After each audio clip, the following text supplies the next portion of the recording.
Президент Владимир Путин отметил вхождение Башкортостана в состав лучших в инвестиционном рейтинге Агентства стратегических инициатив. Итоги этой работы подвели на Петербургском международном экономическом форуме. О рейтингах и практическом эффекте форумов поговорим прямо сейчас в программе «Вечерний телецентр». С вами Екатерина Тимиряева. Здравствуйте. И я представляю наших гостей. В студии Владимир Савичев, кандидат политических наук, доцент. Добрый вечер. Добрый вечер. Александр Дегтярев, директор Института стратегических исследований Республики Башкортостан, профессор, доктор экономических наук, вице-президент Академии наук Республики Башкортостан. Добрый вечер. Здравствуйте. Рустам Камалов, кандидат экономических наук, доцент Уфимского филиала финансового университета при правительстве Российской Федерации. Добрый вечер. И Альберт Гарипов, исполнительный директор Башкортостанского отделения общественной организации «Деловая Россия», руководитель экспертной группы ОСИ по внедрению целевых моделей. Добрый вечер. Добрый вечер.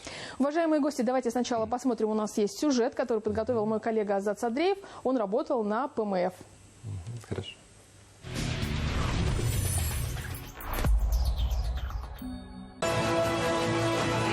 Башкортостан. 5-я позиция. К таким показателям Башкортостан планомерно шел с 2015 года. Именно тогда республика начала участвовать в национальном рейтинге и стартовала с 40-го места. Добраться до лидеров оказалось нелегко, но с задачей справились. Ради Хабиров отметил, что такие итоги работы стали возможны благодаря открытому диалогу власти и предпринимательского сообщества. Регион выполнял все рекомендации Агентства стратегических инициатив. А финансовая поддержка в непростой год, связанный с коронавирусом, составила десятки миллиардов рублей. Мы приняли 3 пакета мер. Общая стоимость их в целом 46 миллиардов. 55 тысяч субъектов малого и среднего бизнеса получили реальную помощь в рамках реализации этих пакетов. В ходе пленарного заседания, которое провел президент России, Владимир Путин отметил достижения Башкортостана. Хочу поблагодарить субъекты Федерации, которые в сложнейших условиях эпидемии, требующих предельной концентрации ресурсов и внимания, не взяли, что называется, паузу в этой работе, не ссылались на обстоятельства, а продолжили работать над улучшением делового климата. Вели диалог с бизнесом, привлекали новых инвесторов. Такие регионы заслуженно получили высокие оценки национального рейтинга инвестиционного климата. Так, в десятку лучших вошли Башкортостан, Нижегородская область и Ханты-Мансийский автономный округ. Хорошую динамику показали Самарская, Сахалинская и Челябинская области. Мы будем системно помогать регионам в улучшении деловой среды. Прорыву Башкортостана в национальном рейтинге состояния инвестиционного климата в том числе способствовал Институт бизнес-шерифов, которые являются партнерами предпринимателей. Эту практику члены российского правительства предложили изучить подробнее и рекомендовать к тиражированию в других субъектах. Конечно, хотел бы отметить успех многих регионов, но в первую очередь, наверное, это успех Башкортостана, который ворвался буквально в пятерку. Вот такой ежедневный просто формат коммуникации, общения, решения вот в ручном управлении, да, проблем, с которыми сталкивались предприниматели в республике, мер поддержки, которые были необходимы. Были задействованы все региональные инструменты, институты, это и гарантийный региональный фонд, да, там и агентство по работе с бизнесом, как система одного окна. С высоким инвестиционным рейтингом Башкортостан поздравил полномочный представитель президента России в Приволжском федеральном округе. Игорь Комаров посетил стенд республики на Петербургском международном экономическом форуме, где встретился с руководителем региона. Конечно, молодцы. Работа была видна, и очень много было сделано руководством республики для того, чтобы попасть в пятерку. Инвестиционный рейтинг отражает и климат, и развитие республики. И с этой точки зрения надеемся, что продолжение будет, и будет хороший результат. Особая экономическая зона Алга сегодня пополнилась новым зарубежным резидентом. Венгерская компания Optimus Solar будет производить в республике солнечные панели. И хотя обновленный национальный рейтинг инвестклимата озвучили за несколько часов до подписания соглашения, выбор на Башкортостан пал уже давно. Привлекли условия ведения бизнеса. Данный рейтинг четко дает понимание для бизнеса, что открывать предприятия, инвестировать надо именно в республику Башкортостан. И сегодня на полях форума Ради Хабиров подписал еще ряд соглашений, в том числе с «Газпромом» и Башкирской содовой компанией, которая намерена инвестировать почти 28 миллиардов рублей в модернизацию производства и снижение экологических рисков.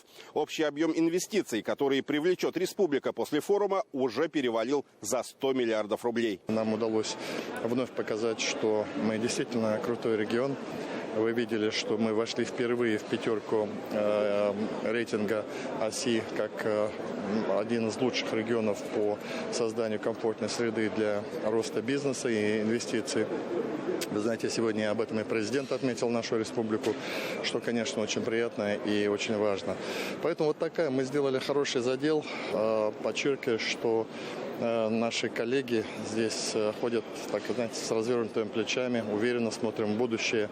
Но впереди много работы. Мы вот то, что сегодня и в эти дни мы наработали, теперь будем реализовывать в виде уже заводов, фабрик, рабочих мест.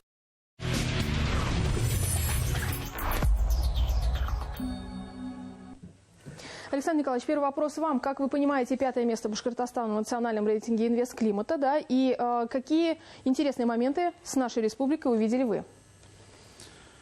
Во-первых, нужно отметить, что 5-е место в рейтинге регионов по инвестиционному климату Российской Федерации – это то, что было записано в программе социально-экономического развития республики, утвержденной указом главы республики в сентябре 2019 года, номер 310.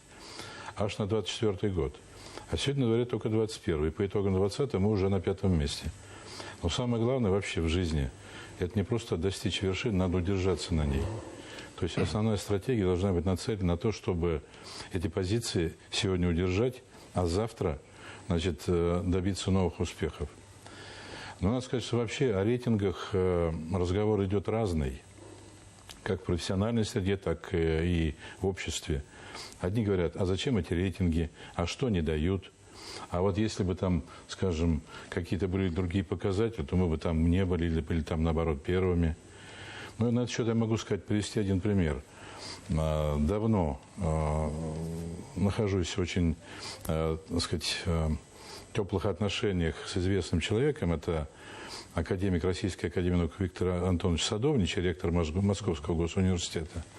Так вот, он говорил, что мы бьемся за то, чтобы быть в рейтинге мировых лидеров образования, потому что эти рейтинги монетизируют, мы же экономисты говорим своим, так сказать, языком, монетизируют, значит, вот эти вот позиции. И действительно, могу привести другой пример. Кропачев, ректор Санкт-Петербургского государственного университета, ну, моя практика из университетской жизни, вот. Он для того, чтобы этот университет вышел в лидеры среди образовательных университетов, учреждений, он пригласил для создания лаборатории нанотехнологий нашего профессора из авиационно-технического университета, профессора Валеева Руслана Зуфаровича. Они мегагрант выиграли, создали там лабораторию, и Санкт-Петербургский университет вышел в число лидеров.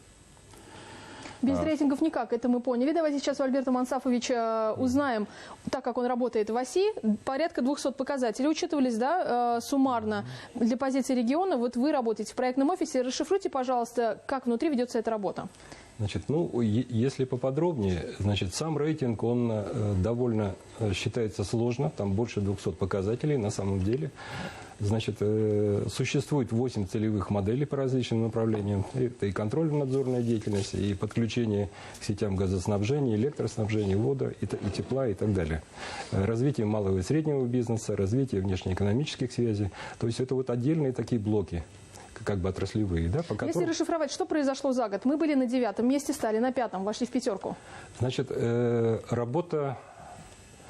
После того, как мы вошли в десятку, значит, была поставлена задача не расслабляться, потому что в десятке сильные регионы, и каждый будет стараться подняться выше. То есть год назад вот нам на заседании проектного офиса Александр Геннадьевич Сидякин, который руководит проектным офисом, озвучил вот такую задачу, которая поставлена была Ради Фаридовичем. То есть не опускаться, а подняться и попасть в пятерку. Значит, соответственно, в каждой из этих целевых моделей есть свои целевые показатели. То есть это цифры какие-то, да? Соответственно, эти цифры нужно было улучшать. Где-то это снижение сроков рассмотрения документов, где-то это снижение административных барьеров, увеличение количества инструментов поддержки предпринимательства и так далее, и так далее. То есть очень много этих показателей совершенно разных. По каждой целевой модели есть свой ответственный региональный орган исполнительной власти. То есть это министерство или ведомство, которое ведет эту работу. Значит, эта работа ведется постоянно. этим региональным органам исполнительной власти. Ежеквартально они публикуют отчеты на сайте Регион ID, это площадка ОСИ. То есть заполняют туда отчетные данные, показывают движение. Значит, существует в ОСИ экспертная группа, куда входят представители всех общественных организаций. В основном это предприниматели, имеющие опыт работы в бизнесе, которые сами на своих плечах проходили все эти этапы согласования, получения разрешений и так далее. Они у нас входят в экспертную группу. И после того, как РАИВы ежеквартально заполняют такие отчеты, задача экспертов проверить правильность, вообще, так сказать, правильные ли данные ввели и соответствуют ли они действительности. И ежеквартально ставят оценки. То есть по каждой целевой модели вот эти 200 показателей эксперты просматривают и говорят, соответствует, не соответствует или соответствует, но слабо. То есть вот такая работа, она тоже со стороны экспертной группы ведется постоянно.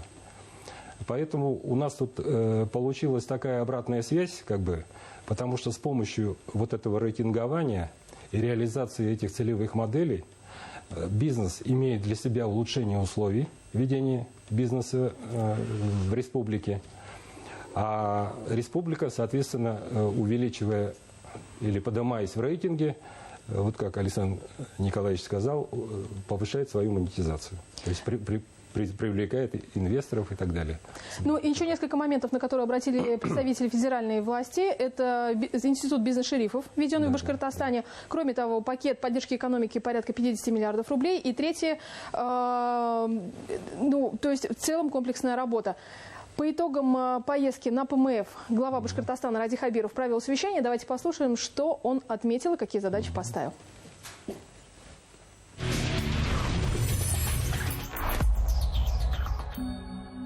Мы по активности вошли в пятерку регионов по подписанным соглашениям. Сумма подписанных соглашений 122 миллиарда рублей. Их реализация позволит создать в регионе более 2000 рабочих мест. И сразу же вот по итогам объявления этого национального рейтинга, Раиль Фаридович, мы даже с коллегами заметили еще дополнительный интерес к Республике Башкортостан. Сразу же появился интерес от транснациональных компаний, от по линии сельского хозяйства, компании PepsiCo и Марс, и крупнейшие логистические компании мировые сразу же пришли на наш стенд, познакомились и рассматривают наш регион как один из потенциально для размещения своего производства. Мы существенно поднялись с 9 на 5. Там конкуренция, сами видите, какие все сильные субъекты, слабых там нет. Вы знаете, что президент страны также отметил наш регион в качестве активного региона, который занимается и повышением деловой активности, и привлечением инвестиций. Я считаю, что это очень хороший успех. Это, безусловно, заслуга слаженной работы правительства Республики. Андрей Геннадьевич, спасибо вам большое. Организовали эту работу. Проектного офиса, который Александр Геннадьевич ведет, совместные действия привели к такому очень дорогому для нас результату. Спасибо вам большое. Наша экспозиция была одной из творческих, ярких, интересных. Она привлекала внимание наших коллег. И это действительно очень хорошая работа. Это такой... На отлично оценил эту работу команды. И так держать, и впереди будем и работать.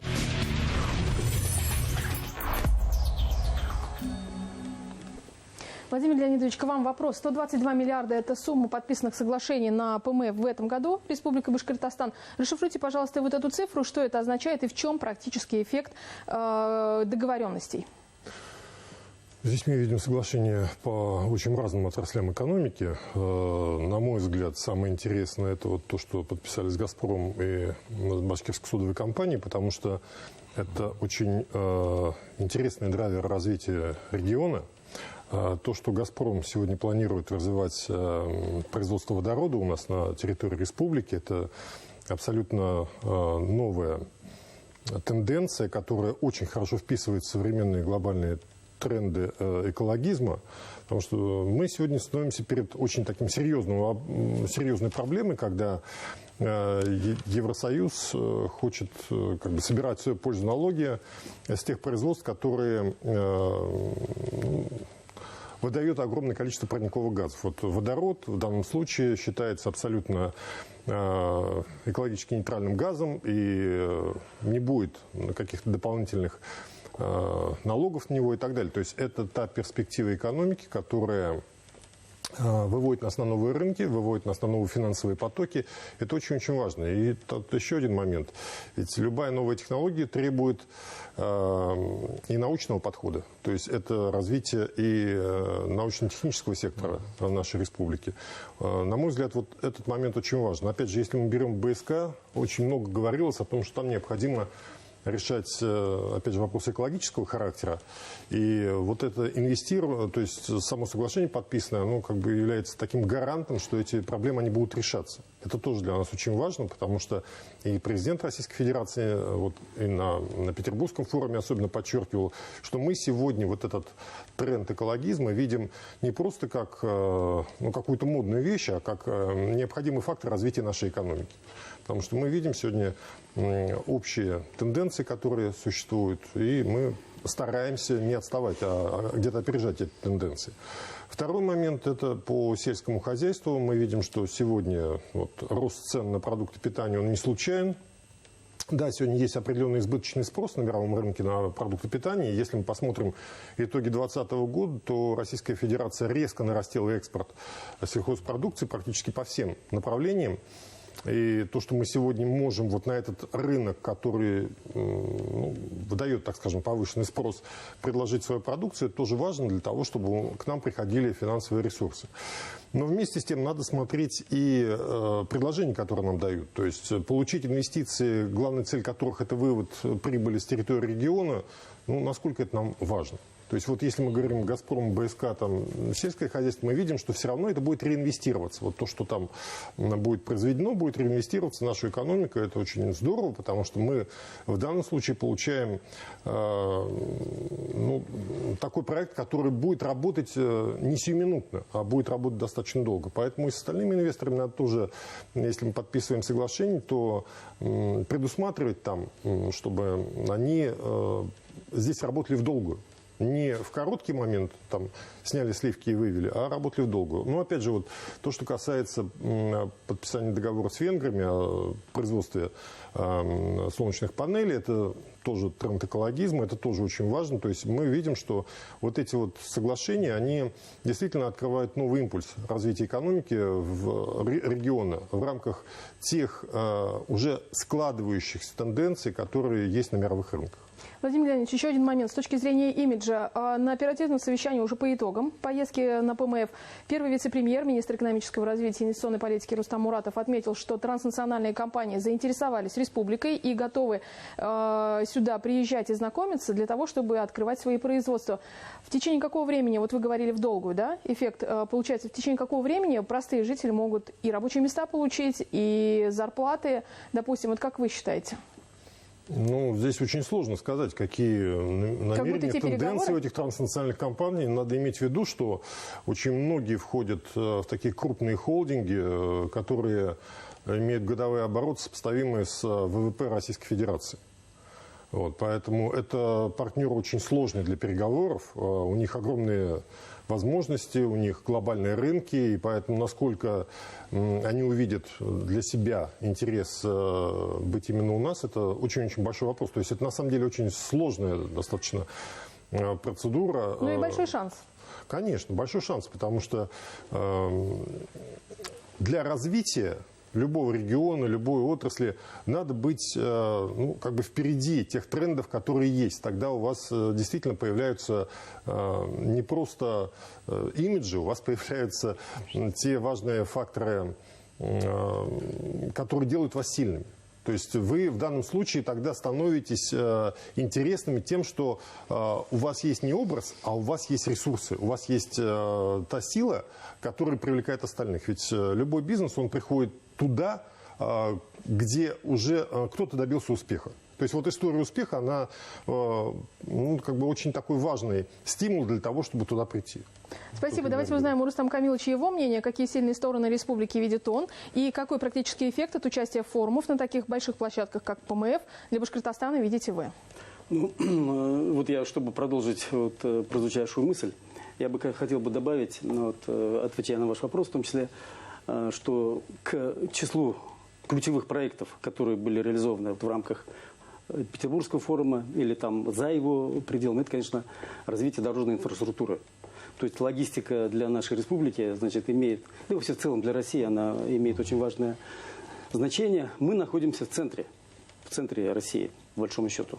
То есть 60-й меридиан, Уральские горы, Сибирь и западную зону мы, значит, соединяем. И все виды транспорта проходят через нас. Мы с вами являемся еще и основоположниками такого вида, как трубопроводный транспорт, да, с 30-х годов прошлого века, и Шимбайскую нефть, когда начали добывать. Вот, поэтому логистика и транспортные вопросы очень важны во всех смыслах. И вот тоже вот отвечая на ваш предыдущий вопрос, вот, коллеги, значит, даже на стадии строительства, на стадии реализации этого проекта, то есть монтаж оборудования и прочее, это уже рабочие места. Значит, яркий пример — Крымский мост.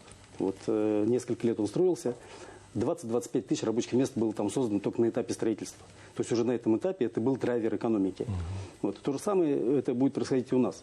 Если взять для примера трассу там М5, значит, начиная с Чешминского района и заканчивая Октябрьском, значит, дорожная инфраструктура, кафе, шиномонтажки, заправки, да? Но это инфраструктурная большая часть. А да. вот что касается делового климата, какую картину видите вы? В часть делового климата я, значит, ну, в принципе, я относительно недавно выходец из реальной экономики, да, из горного сектора.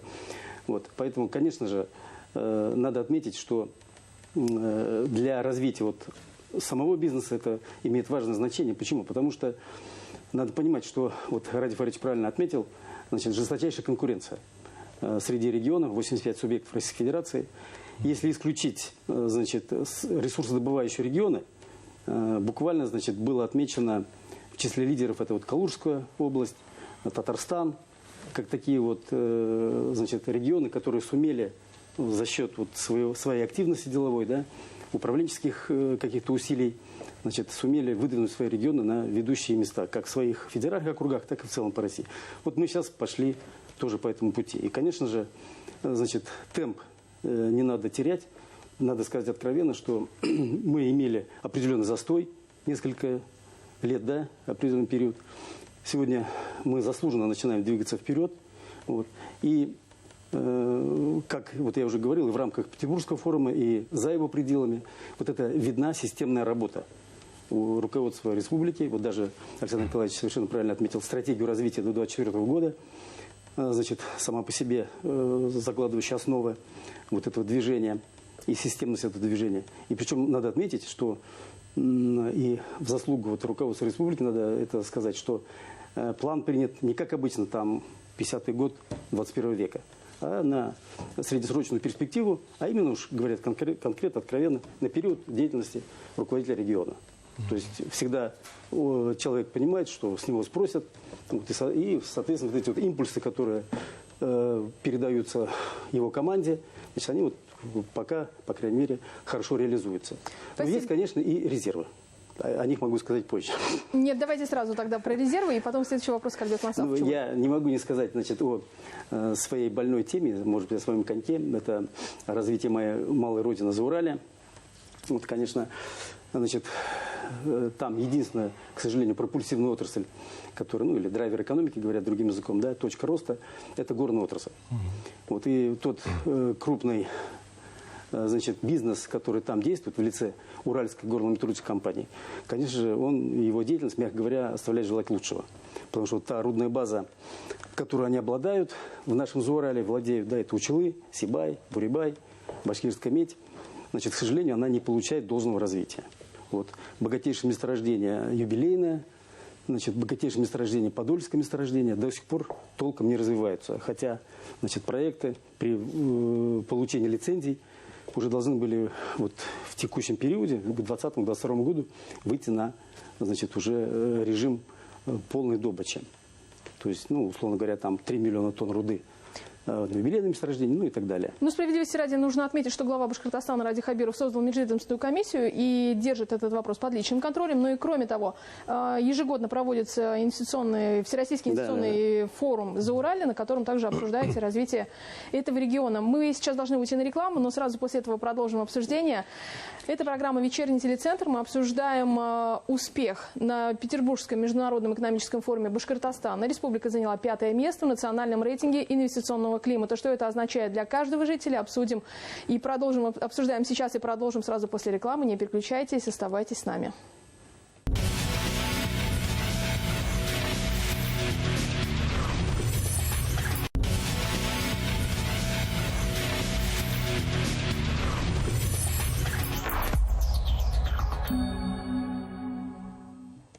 Это программа «Вечерний телецентр». В эфире главного телеканала республики. Обсуждаем 5-е место Башкортостана в национальном рейтинге инвестиционного климата. К нам присоединилась Ульяна Назарова, доктор экономических наук, профессор, директор учебного центра Государственной службы занятости населения. Ульяна Анатольевна, к вам чуть вопрос попозже будет. Сначала к Альберту Мансафовичу. Мы знаем, что в республике у нас проводятся тематические часы, которые проводит глава Башкортостана Радик Хабиров.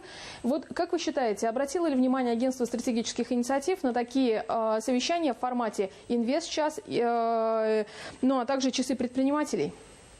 Ну, надо сказать, что у нас не только, вообще в республике с приходом команды Радика Фаридовича Хабирова принято несколько таких смелых кардинальных решений, начиная про бизнес-шерифов, про которых вы сказали. Это замы руководителей администрации районов. Раньше они были по экономике, теперь они называются бизнес-шерифы. Второе – это проведение инвест-часов. Они проводятся как на уровне республики, так и в каждом муниципалитете. Значит, установлен специальный день по четвергам. То есть каждый предприниматель знает, что если у него созрел какой-то проект, он может обратиться в своем муниципалитете, выйти на этот инвестиционный совет, презентовать свой проект. И если все нормально, он получает поддержку муниципалитета и выходит на уровень выше. То есть на уровень республики может презентовать его уже в более, так сказать, развернутом виде. Эффективность есть? Эффективность, конечно, есть, потому что, во-первых, каждая презентация предполагает дополнительные вопросы. То есть, если некоторые проекты недостаточно, так скажем, подготовлены, то всегда есть возможность что-то доработать. То есть они не отметаются, они дорабатываются. Задача бизнес-шерифов в регионах как раз в ручном режиме помогать предпринимателям, как мы говорим, упаковывать такие пакеты, делать нормальные презентации, доводить их до нормального вида, с бизнес-планами, со всеми экономическими расчетами, чтобы можно было уже выходить на более высокий уровень. И теперь дальше, после того, как пакет получает поддержку в инвестиционном совете, есть такой институт развития, как институт развития бизнеса, как корпорация развития, который уже после этого берет опеку над этим проектом под себя и доводит его, скажем так, до тех стандартов, которые нужны для того, чтобы либо привлечь инвестора какого-то для реализации этого проекта, либо, значит, получить какое-то бюджетное финансирование, тоже исходя из тех условий, которые есть на сегодня. Поэтому вот такие смелые решения, еще раз хотел сказать, как бизнес-шерифы, как инвестиционные советы, да, создание. Раньше у нас существовали общественные советы при главах, но в большинстве они не работали. То есть был такой совещательный орган, на котором могли поплакаться предприниматели, задать вопросы и что-то там.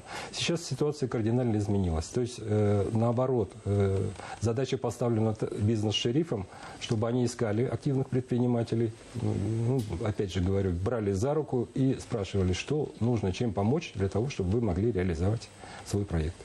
Спасибо. Александр Николаевич, к вам вопрос. Если мы говорим про смелость, то какие особенности в госуправлении в Башкортостане видите вы? Дело тут не только в смелости, дело в стратегическом мышлении и масштабе этого постановки такой задачи. Дело в том, что вот эта государственная поддержка развития бизнеса малого, среднего и большого, крупного, она является частью целой государственной стратегии в этом плане.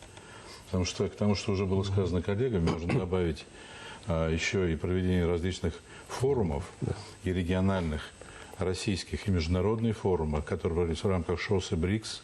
Это все тоже было на башкирской земле, на нашей площадке. И все это тоже было организовано нашим правительством.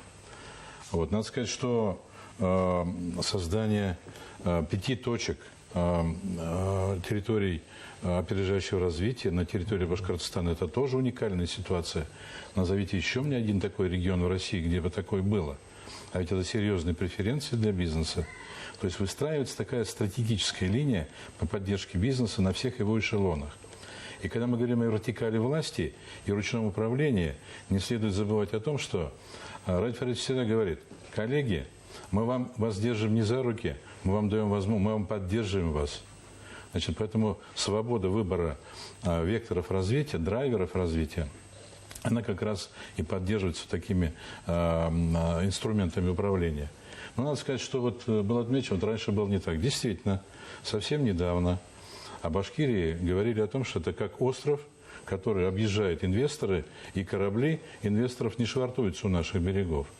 Сегодня мы видим совершенно другую ситуацию. Посмотрите, вот люди обратили внимание, что в наш офис на Петербургском форуме, который был очень оригинально организован, как Шульганташ пещера, да, там же постоянно шли вот эти вот потенциальные инвесторы, действующие инвесторы и так далее.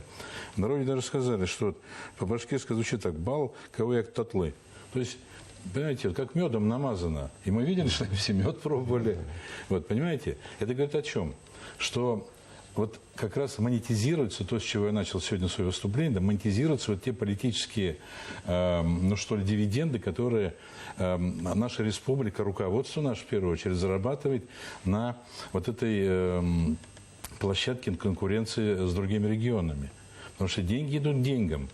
Значит, и когда организуешь правильное направление, так сказать, вот этих вот ресурсов, тогда результат получается. И, кстати говоря, в этой связи деньги идут к деньгам. Когда правильное направление, то, соответственно, и движение так идет. Сотрудничество, партнерство с федеральным центром. Владимир Леонидович, как оцениваете вы, насколько активно республика использует все инструменты, которые позволяют развивать экономику? И сейчас звучат заявления о том, что республика должна активнее пользоваться новыми инструментами. Это и инфраструктурные кредиты, и поддержка различных фондов. Вот что видите вы? Ну, посмотрим итоги 2020 года. Если бы не было большой поддержки федерального центра, то никаких программ поддержки предпринимательства мы бы организовать не могли, потому что бюджет был бы жестко дефицитным, и, естественно, пришлось бы экономить на всем. То, что порядка, по-моему, 72 миллиардов пришло из федерального центра в прошлом году, это очень-очень важно. Но сегодня федеральный центр не дает деньги просто так. Он дает деньги под конкретные программы, под конкретные проекты, под проработанные уже предложения. И можно ли сказать, что вот башкиры с папочкой, о чем постоянно говорит глава Башкортостана Ради Хабиров, что они должны штурмовать московские кабинеты, они успешно делают свою работу? Так можно сказать? Ну, вот, мы процесс здесь, пошел. Да, видим на примере ОСИ то, что они поняли правила игры, и поняли, что в первую очередь необходимо сделать, это вот и привело к успеху. То есть для того, чтобы действительно быть успешным, надо понимать правила игры, надо понимать, чего федеральный центр ставит в качестве таких стратегических задач, и включаться в решение этих стратегических задач, то, конечно, будут деньги и ресурсы. И вот здесь очень важно, чтобы это было сверху вниз. Вот не случайно вот председатель правительства сказал, что те же самые бизнес-шерифы на местах у нас не дорабатывают, во многом из-за того, что они не успевают узнавать все то, что происходит сегодня нового в программах поддержки, в прочих вещах, и их надо учить. Вот это очень правильный момент. То есть если мы говорим о адаптации всей системы к новым требованиям, то, естественно, сверху вниз надо учить, чтобы вот даже на уровне сельсовета, глава сельсовета понимал, какие сегодня задачи, как эти задачи решаются, какие есть инструменты, куда можно обратиться, с кем надо решать эти вопросы. А когда у человека нет такого понимания, он зачастую и не решается включиться в решение этого вопроса, потому что «а я не знаю как». То есть человек становится сразу непонятно страшно. Поэтому вот эта вот система доведения и задачи, и самое главное, технологию решения до самого низового уровня, ну, на всех уровнях, чтобы это было. Это очень важный момент для того, чтобы республика не просто, так скажем, декларативно вот, вписывалась во все эти рейтинги, а для того, чтобы была создана работоспособная система, которая все это может адаптировать в конкретные решения, в конкретные действия. Насколько эффективно система работает сегодня? КПД. Ну, мы видим, что с точки зрения понимания вот тех трендов, которые дает федеральный центр, достаточно эффективно, а вот с точки зрения того, чтобы на местах вот эти тренды воплотились в конкретные решения, пока, ну, как говорили, очень большой резерв для деятельности, потому что действительно людей надо учить этому всему. Мотивировать. Да, потому что сегодня на глобальном уровне идет перестройка технологических цепочек, перестройка рынков сбыта, перестройка вообще самих подходов к моделям инвестирования. И на местах это не всегда видят. Тем более не всегда это понимают, как это происходит. Надо до них доводить, чтобы они понимали, в каких условиях они сегодня работают, что изменилось, и как они в условиях этих изменений могут для своего района, для своего города принять решения, которые включат конкретный город вот в эти изменения. Потому что мы видим, допустим, пример того же Кумертау был. Пока там не работало градообразующее предприятие, вот сколько бы ни помогали малому бизнесу, он не поднимался. Как только якорный инвестор заработал вот это вот градообразующее предприятие, и малый бизнес стал подниматься, потому что пошел финансовый поток. Вот правильно подключить финансовый поток к городу, к району, вот это очень такое важное умение. И то, что сегодня очень много меняется вот в тех, так скажем, уже сложившихся схемах, которые были, вот это важно не просто понимать, а это важно доводить до каждого управленца, чтобы он умел с этим работать. Ну и, кстати говоря, здесь очень важно мнение. Вот Ульяна Анатольевна нам сейчас расскажет, директор учебного центра Государственной службы занятости населения. Вы подписали на полях ПМФ соглашение вместе со Сколково, и атлас новых профессий – это тоже для вас близкая тема. Расскажите, пожалуйста, про изменения, как вы строите свою работу, эффект от участия в ПМФ. Да, уважаемые коллеги, позволю себе к тезису «деньги к деньгам» добавить еще очень важный для меня, как для трудовика, это деньги идут к головам, к рукам, к людям. И поэтому Министерство семьи, труда и социальной защиты населения – это как раз вот тот оплот, которым сконцентрированы все инновации и все наши новые подвижки в плане обеспечения вот этого пространства занятости, пространства трудового ресурса, такого ценного для любого экономического процесса. И, конечно же, вот подписание соглашения с ООО «Атлас новых профессий» Сколково, оно важный такой элемент, важный штрих уже добавления к той работе, которая проделалась в течение предыдущего года, когда в нашей Республике Башкортостан вышел наш «Атлас новых профессий» Республики Башкортостан, и он находится в открытом доступе на портале, модернизированном портале «Команда будущего Республики Башкортостан», для того, чтобы интерес нашей молодежи, и не только молодежи, а тех людей, которые находятся в коррекции своей карьерной траектории, был прикован к нашим производствам, предприятиям, нашим фабрикам и заводам и нашим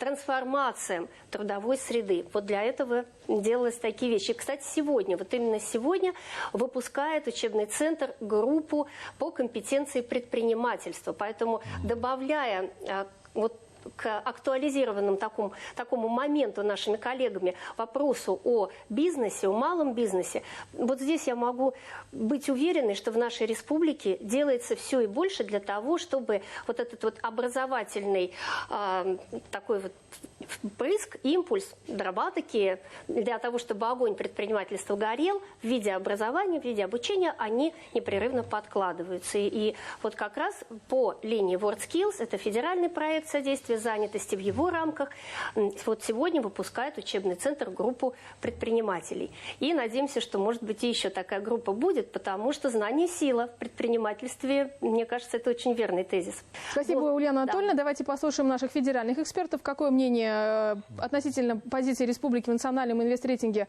у них прямо сейчас в эфире вечернего телецентра.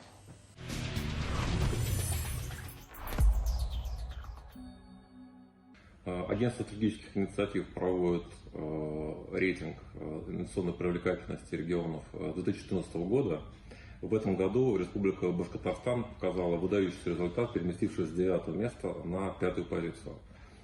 Предприниматели отмечают значительное снижение административного давления на бизнес, проверок, очень хорошие сервисы государства по консультационным услугам и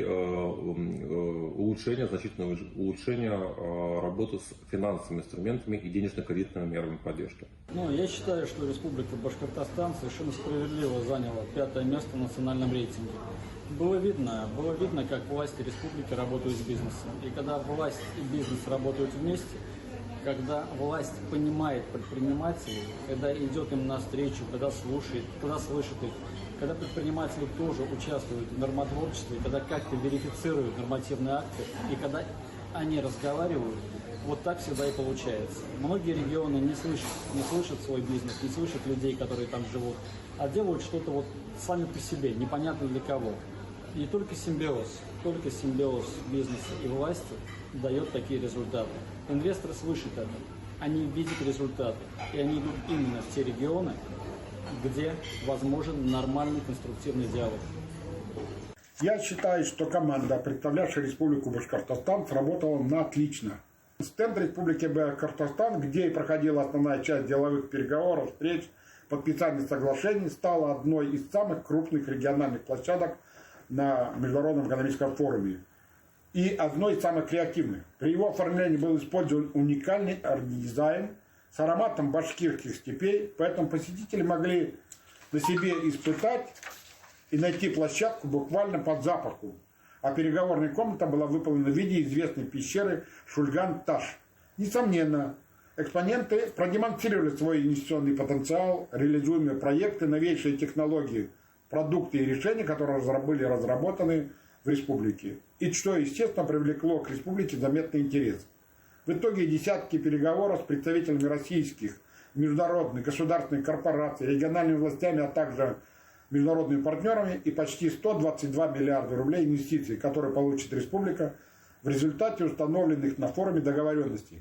И как следствие создания в Башкортостане в ближайшие годы многих тысяч рабочих мест. Соответственно, мы действительно поддерживаем те позиции Башкортостана, которые они заняли в рейтинге национальной инвестиционной привлекательности, потому что это доказывает и подтверждает серьезную работу команды за последние годы, именно для продвижения инвестиционных проектов, привлечения инвесторов. Мы совместно с Республикой Башкортостан продвигаем идею комплексного инвестиционного проекта «Евразийский экономический центр» и надеемся, что в будущем Республика Башкортостан займет одно из первых уже мест, как минимум первое.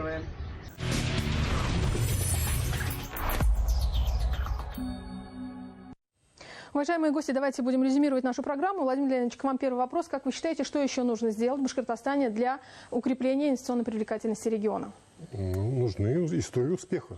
Прежде всего для того, чтобы инвестор пришел. Ведь инвесторы, они же очень активно общаются друг с другом, и мало им официальных каких-то сообщений. Им очень важно впечатление тех людей, которые реально работают в бизнесе в этом регионе.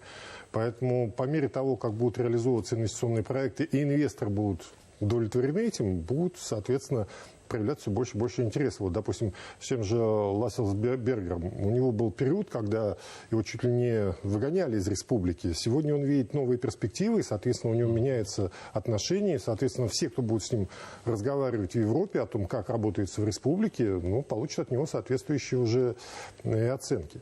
Вот. А то, что касается привлечения инвестиций, тут надо иметь в виду, что, конечно, хорошие мы получили результаты, но недостаточные для развития региона. Ведь мы сегодня подбираемся к 2 миллиардам рублей, триллионам рублей валового инвестиционного продукта. А значит, нам для того, чтобы экономика развивалась, нам необходимо порядка 500 миллиардов инвестиций.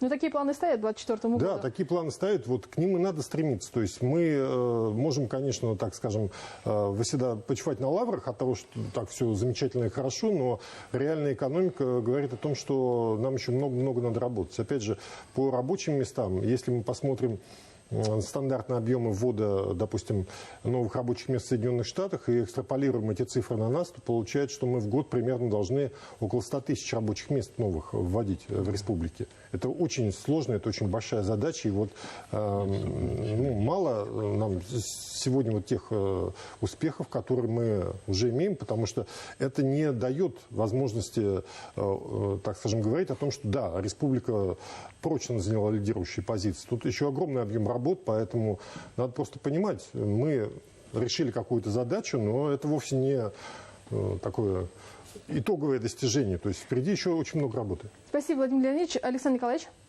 Я понимаю, что нам нужно говорить тезисно, поэтому я постараюсь кратко сказать основную мысль. Рейтинг инвестиционного климата – это не единственный рейтинг в Российской Федерации и в мире. Существует еще много рейтингов, которые определяют самые разнообразные параметры социально-экономического развития регионов, стран и так далее. Вот мы участвуем еще в рейтинге инновационного развития регионов России. Так вот, там есть один очень важный фактор, который учитывается при определении лидирующих позиций в нем. Это количество и динамика инвестиций. То есть мы сегодня сделали очень серьезный задел в формировании новых шагов в направлении получения вот этих вот лидирующих позиций и в том рейтинге инновационного развития регионов России. Я бы хотел, чтобы все, кто участвует в этом процессе, это понимали и считали, что, как говорит наш глава республики, не важно, как играет команда, важно, какой результат на табло. Так вот, результат на табло будет по итогам рейтинга инновационного развития Республики Башкортостан. Я хочу пожелать всем нам успеха на этом пути. Спасибо большое, Ульяна Анатольевна. Нельзя не вспомнить слова Эндрю Карнеги, известного промышленника, что заберите мои заводы, оставьте мне моих людей, и мы построим новые, еще лучше прежних. Заберите моих людей, оставьте мне мои заводы, и они порастут травой. И поэтому здесь очень хочется, чтобы ценности обучения и труда, вот эти две базовые ценности у населения, они продвигались на всех уровнях, и службе занятости в этом помогали. Потому что, поверьте, мы много делаем для того, чтобы действительно вложить вот в наш трудовой потенциал региона. Спасибо, Альберт Мансафович. Полученный результат – это в большой мере результат и команды Хабирова, и правительства республики, институтов развития и всего бизнес-сообщества, потому что мы работаем все вместе на сегодня. Результат хороший, его теперь нужно удержать. Вот я соглашусь с Владимиром Леонидовичем, что надо работать с инвесторами, привлекать их, но мне кажется, надо работать и с внутренними инвесторами, то есть взращивать малый и средний бизнес для того, чтобы он тоже приносил свою, так сказать, долю инвестиций. И здесь как раз я соглашусь и с Ульяной, да, то, что необходимо нам кадры, без кадров мы никуда. Как и при Советском Союзе, так и сейчас.